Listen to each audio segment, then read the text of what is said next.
All right, the Bengals fall in week 12 of the season to the Patriots 26-20. Now 3-8 on the year, four straight losses, 8 out of the last 9 for Cincinnati. So, Skinny, at this point in the season, at this point we have to be talking about developing people, as you have kind of mentioned previously, to get into next year. But looking at this game, where did you see what held the Bengals back from getting a win in a really close game overall? I think this is one of those games that when you're having a season that's going haywire in different directions is why you lose a game like today. It was there for the taking. You got the gift pick six that Drake May throws early. I mean, early in the game, Drake May didn't look anything like the MVP candidate he's been. I mean, he was missing throws all over the place and missing them in ugly, bad ways. And you're thinking maybe it's just not his day. And you tack a field goal on it's 10-0. And you're thinking, okay, man, holy cow, this is you got a chance to win this game and maybe keep some hope alive with a Joe Burrow return on Thursday. And Joe Flacco's his swan song is gonna end in a great upset victory over New England. And then you found ways to not win the game. Flacco throws a pick six. They let him out of the hole in that first drive of the second half where they had third and long, and Mario Douglas makes that great sliding catch over the middle, and the drive continues.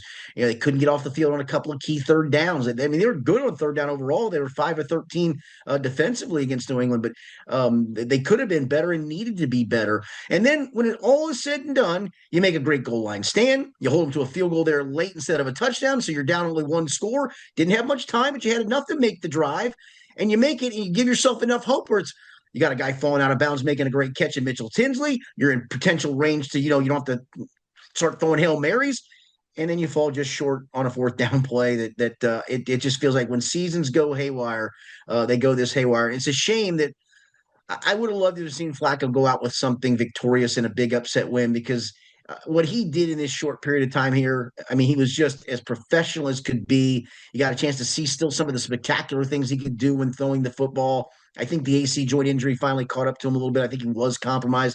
Having no Jamar Chase today had him compromised. But what he did in this whatever stretch, 6, 7 game stretch, should be fondly remembered because I thought he was a great story.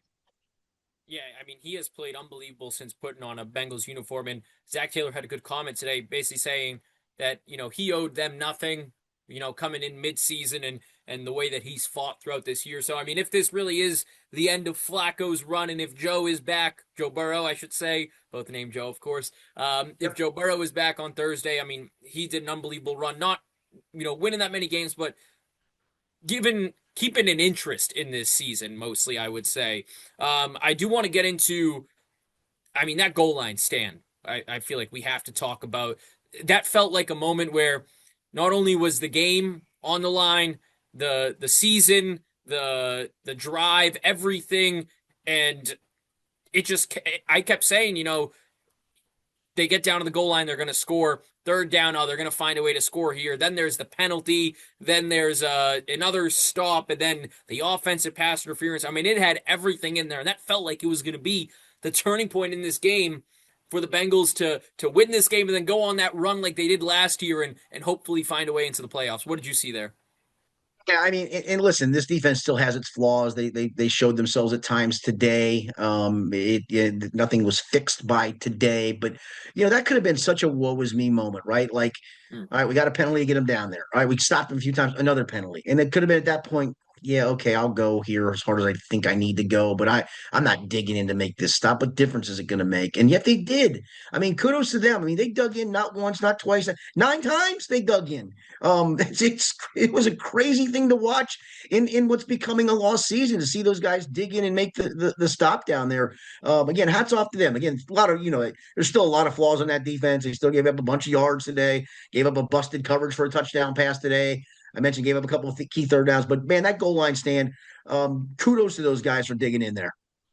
I want to ask you about Jaylen Davis because from the from preseason, we did a segment on him, and we really talked about him. There was a day in practice or two that he was locking down Jamar Chase in one-on-one drills, and we spoke with him and we highlighted him. And I've kind of sat back and wondered why hasn't he gotten any looks. And then this week he finally gets in. He has the sack. He has a pass breakup. He's around the ball in a lot of plays. And now I'm sitting here wondering what could have been if he had been called up from the practice squad earlier on this season with all the struggles that the defense has had. Just what have you seen from him this week and in this game specifically? I mean, he's had an interesting career route. He's always been kind of a backup slot corner guy. And when Mike Hilton was here, Mike Hilton was the starting slot corner, and Jaylen didn't get a lot of run. I think this year they tried to go a little bit younger. They wanted to keep DJ Ivy on the roster. They had Marco Wilson on the roster. Basically they'd filled out the cornerback room, and there really wasn't a spot for Jaylen, unfortunately. And hence he went to the practice squad. I mean, how often do you see this? And that it feels like that was kind of a almost a move in which were desperate, that you go from a standard elevation practice squad guy to a starting role. That very rarely happens. Usually that standard elevation guy is a special teams guy who's in there as a backup. And instead, Jalen's in there with getting a ton of snaps as a starter. I think it also shows where Josh Newton is in the pecking order at the moment, right? That Josh wasn't the one that they called on to get the start today. Instead, it was Jaylen Davis. And maybe that's a wake-up call for Josh Newton too. All right, I want to get into the injuries because, I mean, Ooh, there were a lot of them today, and it's a short week, Skinny, before the Bengals take on the Ravens on Thursday night, Thanksgiving night. Of course, T was the scariest of them all, goes out with the concussion. You had Flacco get banged up and out for a play. Andre Yosivash, I think it was three straight plays where those three got hurt, those correct? two. I think Marco that's right. Wilson gets hurt. Just a ton of injuries today. Do you see someone like T playing on Thursday? I mean, that's a quick turnaround for concussion. Yeah, that's the thing. I mean, usually that if you have a chance to play, and I don't want to downplay concussion. Some are really, really, really severe, and some are not. Um, but usually Thursday the day you kind of start ramping up your exercise period to show that you're on your way back. Friday, by that point, maybe you get a chance to go through the walkthrough. Then they give you some more time on Saturday to test you one more time. I mean, even going Sunday to Sunday, Yanni, a lot of times if you're in true protocol is a big ask. I just can't imagine a Sunday to Thursday, especially as severe as that one was. I mean, that's one of those ones where you see an injury like that happen and you feel it. I mean, as goofy as that sounds, when I saw it, I kept watching the replay. I'm like, I felt it, and that's how cringeworthy that was to watch. And it was scary at first because, he was Yeah, face down and and it the didn't look medical like he staff was moving. They flipped him over slowly, and then finally you saw him start to stretch his legs out, and it was like thank God, he's at least moving and it's not anything like that. But I mean, the crowd chanting T as he was kind of lifted up, I mean, just shows how much that guy is loved here, and obviously hoping for a quick recovery from him. But I do want to get into Skinny. I'm looking at the standings right now. 6-5 for both Baltimore and Pittsburgh right now. The Bengals, of course, pick up their eighth loss today. So, of course, they're not out of it, per se, because of the way that the AFC North is, but they'll have to win both games against Baltimore in a 3-week stretch to even have a chance. So I do want it. Let's look on the bright side. Okay. Let's say the Bengals are gonna win out. only How do six more they games do it? left. It's a bright time. There's only 6 more games left. No, go ahead. Sorry. I'm sorry. Let's look on the bright side and see how they go and they win out the rest of the season and get themselves into the playoffs. Yeah, I mean, let's not forget last year they were sitting at 4-8 with 5 games to go, right? What did they do over the last 5 games? Hmm. We're on a 5 game winning streak. It put them in position to be in it to really kind of the final afternoon game of that day. They needed the Chiefs to pull off the miracle with all their backups in, but that didn't happen.